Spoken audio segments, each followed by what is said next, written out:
Good morning students.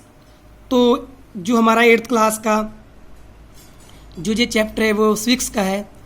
तो chapter का name importance and principles of secularism, जो secularism की महत्ता और उनके जो प्रिंसिपल्स हैं, निज़्म है, उसके बारे में पढ़ेंगे। The Indian constitution was implemented on 26 जनवरी 1950। जो भारतीय संविधान था वो 26 जनवरी 1950 को लागू हो गया था। Many guidelines were laid down before finalising the constitution. संविधान को फाइनल करने से पहले इसके लिए बहुत सी जो गाइडलाइन थी उनको तैयार किया गया। Constitution of every country has some basic principles. हर एक कंट्री के संविधान के कुछ बेसिक निज़म होते हैं। Chinese constitution is based on communism. जो चाइना का कॉन्स्टिट्यूशन है वो कम्युनिज्म के आधार पर है। While the American constitution is based on liberal capitalism. और जो अमेरिकन कॉन्स्टिट्यूशन है वो लिबरल कैपिटलिज्म, पूंजीवाद पर जो लिबरल कैपिटलिज्म उसके आधार पर है। Although India constitution is not based on any particular governing principle. परंतु जो इंडिया का कॉन्स्टिट्यूशन है वो किसी भी खास जो प्रिंसिपल है उस पर आधार नहीं है, उस पर आधारित नहीं है। But still the members of our constitution committee has prepared it on the basis of varied basic principles. परंतु हाल भी जो हमारे कॉन्स्टिट्यूशन मेंबर थे कमेटी के, संवैधानिक कमेटी के जो मेंबर थे, उन्होंने इनको अलग अलग जो बेसिक प्रिंसिपल थे उन पर आधारित तैयार किया था। Many basic principles have been incorporated in our constitution. बहुत से जो बेसिक मूल प्रिंसिपल थे उनको हमारे संविधान में दर्ज किया गया है। One such basic principle of our constitution is secularism. और इनमें से इन जो बेसिक प्रिंसिपल थे उनमें से एक जो महत्वपूर्ण जो निज़्म है वो है सेकुलरिज्म, धर्मनिरपेक्ष। The main reason for incorporated secularism in our constitution was the slavery. हमारे संविधान में इस बेसिक प्रिंसिपल को दर्ज करने का जो मेन मकसद था वो स्लेवरी, गुलामी थी। All religions were not considered equal. सभी धर्मों को एक जैसा नहीं माना जाता था। We were all so surrounded by the evil of the caste discrimination for some years. तो हम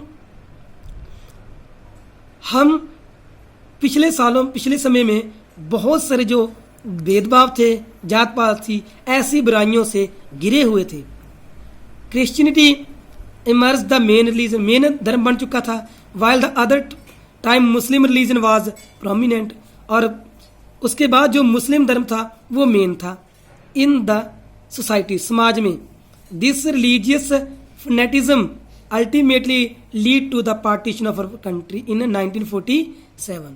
तो इसी धार्मिक कट्टरता के कारण जो हमारे देश का बंटवारा हुआ था 1947 में। There were communal riots, murders, fights over religion. तो यहाँ पर धर्म के आधार पर बहुत सी फाइट्स, जो मर्डर्स, दंगे फसाद हुए थे। बिसाइड दिस, इसके अलावा people of pre independent India were also divided on the lines of religion. तो आज़ादी से पहले जो लोग थे वो भी धर्म के आधार पर पहले ही आज़ाद हो चुके थे। Therefore it became all the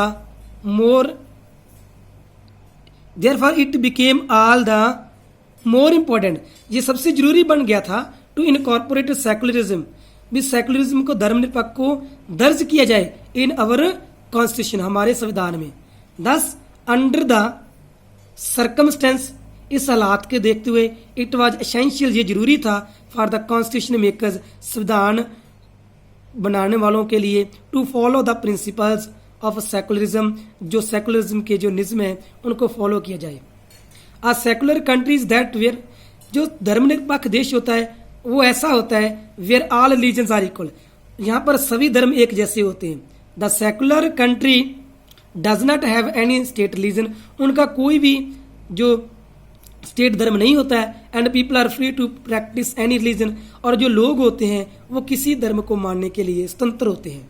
all people have religious freedom, सभी लोगों को धार्मिक आज़ादी होती है।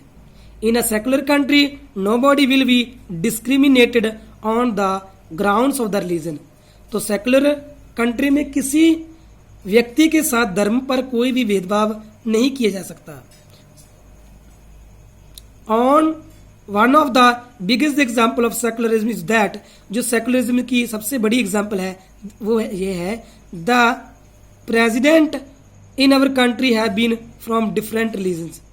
जो हमारा प्रेसिडेंट होता है वो भी अलग धर्म से होता है। The same is applicable for the prime ministers and other posts. तो इसी प्रकार ये सेम जो प्राइम मिनिस्टर की पोस्ट और दूसरों ऊंची पदवी वालों की जो पोस्ट होती है उन पर भी लागू होता है। Transformation of principles of the constitution into laws, जो प्रिंसिपल संविधान के उनको कानूनों में तब्दील करना। The preamble of the constitution is given the beginning which includes the basic objectives and principles of the constitution. जो प्रस्तावना है संविधान की वो शुरुआत में दी गई है, जिसमें संविधान के जो मुख्य ऑब्जेक्टिव होते हैं और प्रिंसिपल्स होते हैं वो दर्ज होते हैं। It is the key to the, ये संविधान की एक चाबी होती है, की होती है to thought of constitutional committee. जो कॉन्स्टिट्यूशन कमेटी थे उनके जो विचार थे। Principle of Indian constitution are, जो इंडियन कॉन्स्टिट्यूशन के जो प्रिंसिपल हैं, सोवरेनिटी प्रभुसत्ता, सेकुलरिज्म धर्मनिरपेक्ष राज, right to freedom, equality, universal brotherhood and national unity and democracy, ये सभी इसके बेसिक जो प्रिंसिपल्स हैं। These principles have legal significance, इनके पीछे जो कानूनी शक्ति होती है। Thanks, have a nice day.